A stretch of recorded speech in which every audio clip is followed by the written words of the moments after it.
Today's Outrider, someone who operates on the fringes or in advance of the main group, individuals who are pioneering or leading in a particular field, especially those who are seen as ahead of their time or outside the mainstream. Welcome to Outrider in Conversation. I'm David DeFazio, co-founder of Wyoming Whiskey.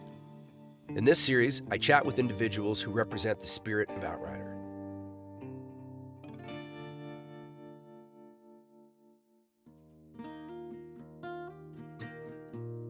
Steve Nally can indeed be considered an outrider.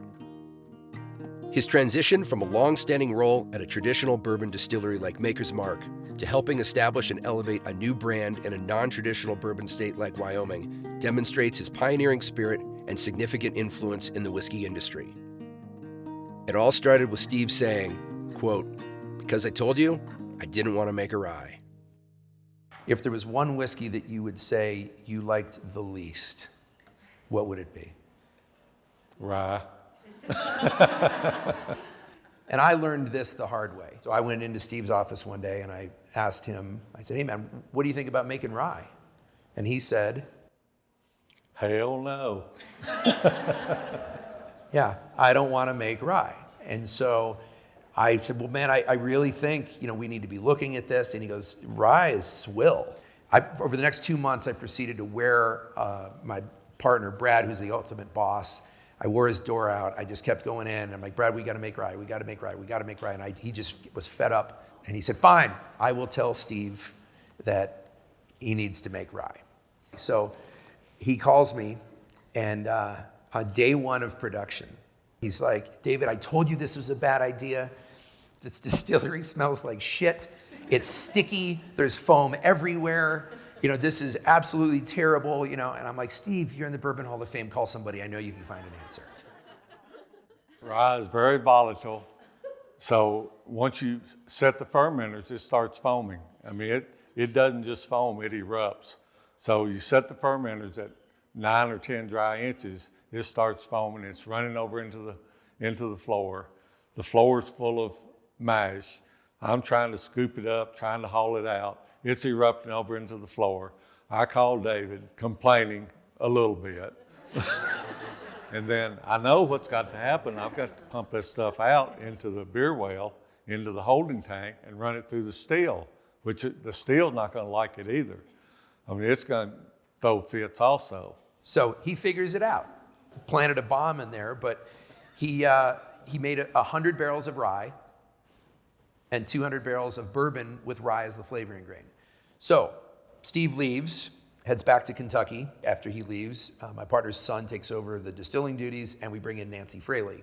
For those of you who don't know Nancy, her nickname in the industry is The Nose.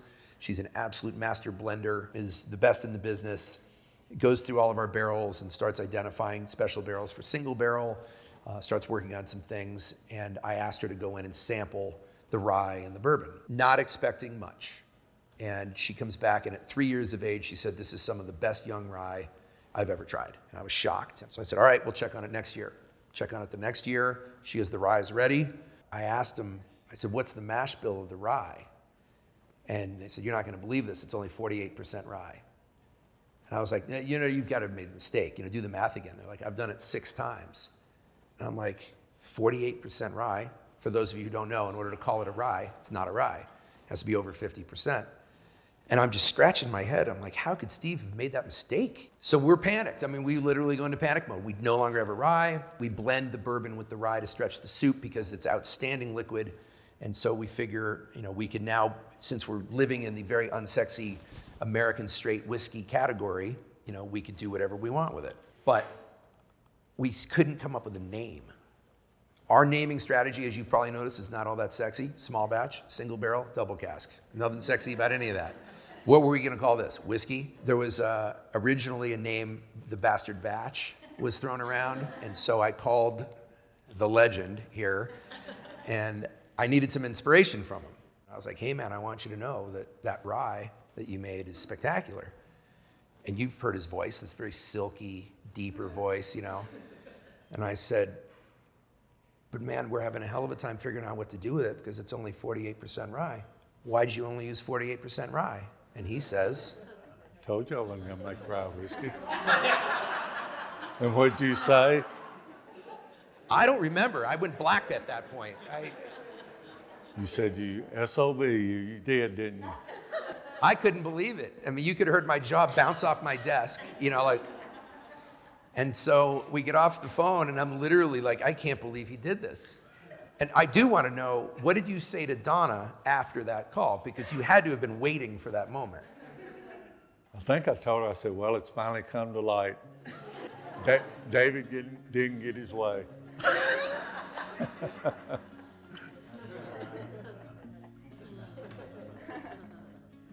So the namesake of this Conversations series was finally generated by Brad. Brad, fourth generation cattle rancher. Outriders are the horsemen who ride on the flanks when you're moving cattle. They keep the strays in with the herd. So we thought it was a very appropriate way to do a number of things. One, these were stray barrels that were kicked off the reservation by yours truly over here. So bringing them back in. It also was an opportunity for us to use the word rye in the name without saying rye, because it wasn't a rye, but it suggested enough of it. Obviously using the green label and whatnot, it was going to be very helpful on that. So hence the birth of Outrider. And now you're a champion of rye, aren't you? I wouldn't say a champion, I still hate it. But it is a very popular product. It's growing all leaps and bounds, but I do make it now.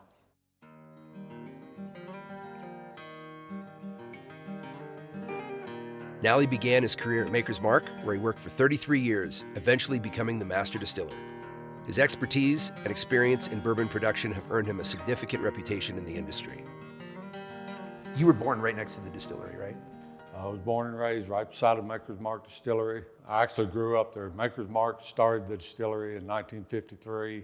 I was born in 1950, so you can really say I grew up with Maker's Mark. I started down there growing yeast, but at that time, I would grow yeast one day, then the next day I would go out and mow the yard or help maintenance or do some other things. During the first 17 years, I actually worked every job down there, from groundskeeper to maintenance to electrician to assistant bottling supervisor, rolled barrels in the warehouse. That's where I got basically my training to know how to operate and run a distillery. And what kind of bourbon did you make at Maker's?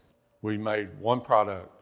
We made a wheated bourbon. We had one recipe, and really I got my training there because everything was so precise. You do one thing right. Then when I came to Wyoming, I could spread my wings, you might say, a little bit. After being at such a large company for so long, doing things a certain way, what was it about our offer that you found interesting? The attraction to come to Wyoming was I had that freedom. I knew I had the knowledge, but to come out and do something on my own, I came out here feeling like I knew I could do it, but insecurity, can I do it? I had the freedom to do whatever I wanted, the way I wanted, and to do it right.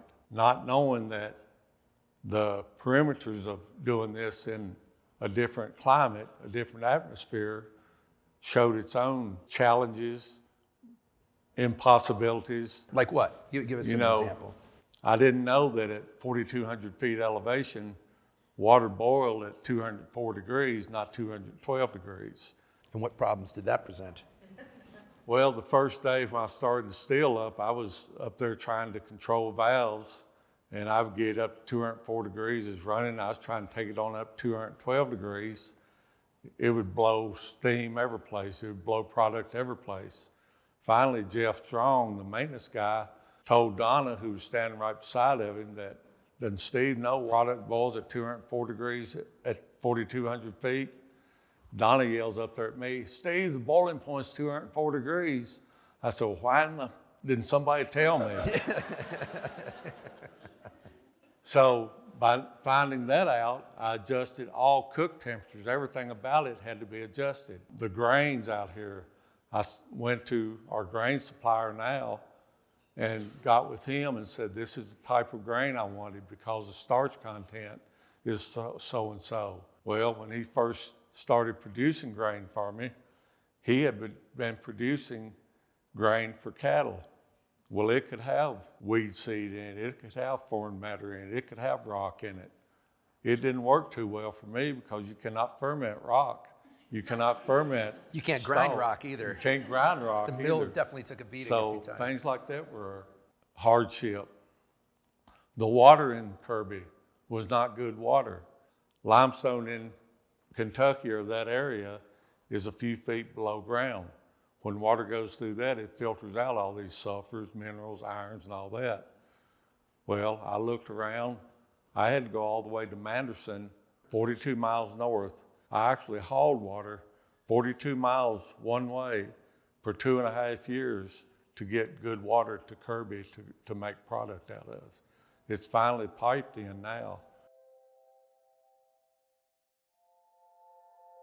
One word that anybody getting into the industry needs to really take to heart: patience. You have to have a lot of patience. There's so many people get into it, and I hear it all the time. Well, I'm going to be a master distiller. I'm going to start and have a product overnight. You know, you have to get into it and know that it's going to take time to start up a business, to have product, to get product. Whether you go out and buy it, if you make it, then you've got to wait for it to mature. So I want to thank everybody for coming to Wyoming Whiskey Presents Outrider in Conversation. I want to thank Steve. You are a legend. You did more for us than I could have ever imagined. You gave us instant credibility. You taught all of us a lot about an industry that we knew nothing about, and I thank you. Thank you for coming here today. Our relationship is very important to me, and obviously the brand.